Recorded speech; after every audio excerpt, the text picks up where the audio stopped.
Hello दोस्तों, नमस्कार दोस्तों। मैं आज आप सभी को एक जानकारी दूंगा। देखिए, ओनिडा टीवी है। मैंने इसे रिपेयर किया था थोड़े दिन पहले ही। दोस्तों, ये टीवी चालू थी और अचानक से ये बंद हो गई और इसमें जो फॉल्ट आया है, ये टीवी चालू करने पे देखिए चिक चिक चिक चिक आवाज़ मारती होगी। आप सबको लगता होगा कि ये अच्छा आउटपुट गया होगा, लेकिन दोस्तों इसके अलावा भी इसमें प्रॉब्लम आता है, जिसकी वजह से ये चिक चिक चिक चिक आवाज़ मारती है। ज़्यादातर किसी भी टीवी में, कोई भी सीआरटी टीवी में अगर चिक चिक चिक चिक आवाज़ आती है तो हमें लगता है कि उसका अच्छा आउटपुट गया होगा। लेकिन मैं आज आप सभी को इसमें एक अलग चीज़ दिखाऊंगा, क्योंकि इस चीज़ को ध्यान अगर नहीं देंगे तो आप इसका फॉल्ट नहीं निकल पाएंगे। अच्छा आउटपुट डालने के बाद फिर से वो शॉर्ट हो जाएगा। दोस्तों देखिए, ये यहाँ पे तो दिख रहा है, इससे आपको ज़्यादा अंदाज़ा लग जाएगा। देखिए देखिए, ये है EST इसका। देखिए, इस टीवी का EST देखिए फूट गया है। ये देखिए, ये देख रहे हैं ना। मैं लाइट चालू करके दिखाऊंगा आप सभी को तो दिखेगा।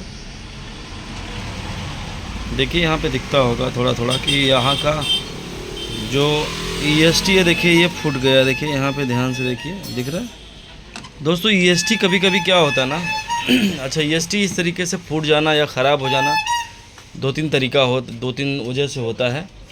उसका कारण जो मैं आप सभी को बताऊंगा।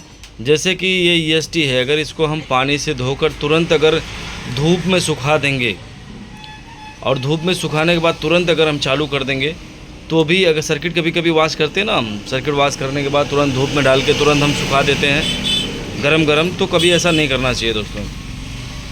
अगर सर्किट कोई जो है, अगर ये EST जो होता है ना, वो पुराना ज़्यादा होने के बाद इसके जो प्लास्टिक्स होते हैं ना, ये ख़राब हो जाते हैं। तो उसमें से पानी चला जाता है वाइंडिंग के अंदर थोड़ा बहुत, तो वो जो वोल्टेज जाता है हाई वोल्टेज, तो उसकी वजह से भी EST ख़राब होती है। एक तो ये होता है कि टीवी बहुत दिन से बंद है और हम एक बार में ही चालू कर देते लगातार 2-2 3-3 घंटा, तो कभी कभी हीट होने की वजह से ऐसे भी प्रॉब्लम आ जाता है। और दोस्तों, जैसे कि इस EST का फटने का एक कारण और भी होता है कि जैसे कि टीवी बहुत ज़्यादा पुराना जब हो जाता है तो भी EST फट जाता है। हालांकि EST कभी कभी नया भी देखो आप TCL वगैरह में डालेंगे तो भी वो फट जाता है। तो कभी कभी वो मार्केट का ना लो क्वालिटी का रहता है, जिसकी वजह से भी ये फटने का कारण होता है। जैसे कि कभी भी ये ख़राब होने का चांस, ओरिजिनल बहुत कम ही फटता है। तो यह एक कारण होता है दोस्तों। अगर ऐसा हो तो आपको कुछ नहीं करना, बस EST डालना है और अच्छा आउटपुट डालना है, टीवी चालू हो जाएगा। उसके अलावा दोस्तों, मैं आप सभी को कुछ जानकारी बता दूं इस ओनिडा टीवी के बारे में।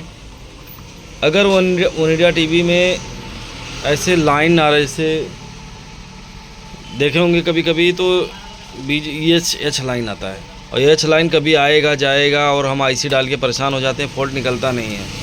तो ऐसे में क्या करना चाहिए, मैं आप सभी को एक चीज़ बताऊंगा, आप वो ज़रूर देख लें, वहाँ पे आपका फॉल्ट निकल जाएगा। जैसे कि देखिए, एक IC है, कभी कभी हम वर्टिकल IC तो ठीक डाल देते हैं तो हमें लगता है कि वहीं से प्रॉब्लम है, या कुछ और रेजिस्टेंस चेक कर लेते हैं। लेकिन दोस्तों, यहाँ पे प्रॉब्लम क्या होता है ना कि देखिए, यहाँ पे छोटे छोटे जो रेजिस्टेंस लगे हैं, असम्बली अच्छे रेजिस्टेंस लगे हैं, तो ये देख रेजिस्टेंस कभी कभी ख़राब होने की वजह से देखिए ये ख़राब हो जाता है, जिसकी वजह से भी प्रॉब्लम ये आता है दोस्तों। ये मैं एक अलग जानकारी इसलिए दे रहा हूँ ताकि ये फॉल्ट काफ़ी लोगों में निकलता है, कई बार मुझे कमेंट भी आया था, तो मैं सोचा इसी वीडियो में मेंशन कर देता हूँ। ये SMD जितने भी यहाँ पे लगे होते हैं, और ये ज़्यादातर 14 इंच वाले 15 इंच वाले टीवी में फ़ॉल्ट रहता है कि उसमें जो रेजिस्टेंस होता है वो हल्का सा SMD रेजिस्टेंस अगर बर्न हो जाता है, जिसकी वजह से टच होता है चालू होता है, इसकी वजह से प्रॉब्लम आता है दोस्तों। और जो EST फटा है ये तो मैंने बता ही दिया है कि कभी कभी हम अच्छा आउटपुट बदल देते हैं, कभी कभी हम योग पे चले जाते हैं, और कभी कभी हम इसके देखिए PF पे चले जाते हैं। ये सब डाल के भी चेक करते हैं, EST पे ध्यान नहीं देते दोस्तों। तो ये एक अलग ही विषय हो गया, जैसे कि EST ख़राब है और हम बदल रहे हैं कुछ और। तो वीडियो दोस्तों आप लोगों के लिए मैं सोचा कि बना ही देता हूँ एक वीडियो, क्योंकि इस फॉल्ट के लिए कई बार जो है कि लोग परेशान हो जाते हैं, तो मैंने सोचा एक वीडियो बना ही देता हूँ। दोस्तों, अगर आप चैनल पर नए हैं तो चैनल को सब्सक्राइब कर लेना, ताकि बहुत सारी वीडियो मैं बनाते रहता हूँ, इस तरीके की जानकारी देते रहता हूँ। मेरी वीडियो से आप सभी को थोड़ा भी अगर फ़ायदा होता तो समझ लो मेरी वीडियो बनाना सफल हो जाता है। और दोस्तों, आप कहाँ से हैं कमेंट में बताएं कि आपका शॉप का नाम क्या है, आप कहाँ से मेरा वीडियो देखते हैं। और हो सके तो अपने दोस्तों में शेयर भी कर दिया करो वीडियो। इस तरीके की जो भी वीडियो रहेगी दोस्तों मैं आप सभी तक पहुंचाने की पूरी कोशिश करूंगा, नई नई जानकारी दूंगा। और आप मेरे वीडियो पे जाकर यूट्यूब पर देखेंगे ना तो बहुत सी नई नई जानकारी है जो कि मैंने नए नए तरीके से बताया हुआ है और एकदम आराम से समझा के बताता हूँ ताकि आप लोगों को पता चल जाए। तो एक बार फिर से मैं आप सभी को इसके बारे में डबल बता दूँ कि दोस्तों अगर EST फटता है तो कभी कभी क्या होता है ना, खाली हल्का सा यहाँ अंदर कहीं बर्न हो जाता, और ज़्यादातर EST बर्न होता है यही लाइन इसका है, यहीं पे या तो ये इधर, तो ये फट जाता है।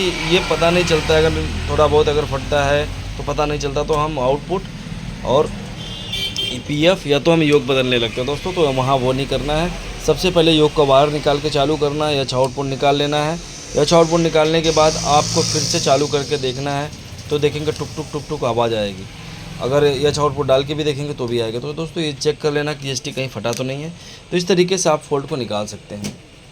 मिलते हैं नेक्स्ट वीडियो में दोस्तों नई जानकारी के लेकर, और आप अपना ख्याल रखें दोस्तों।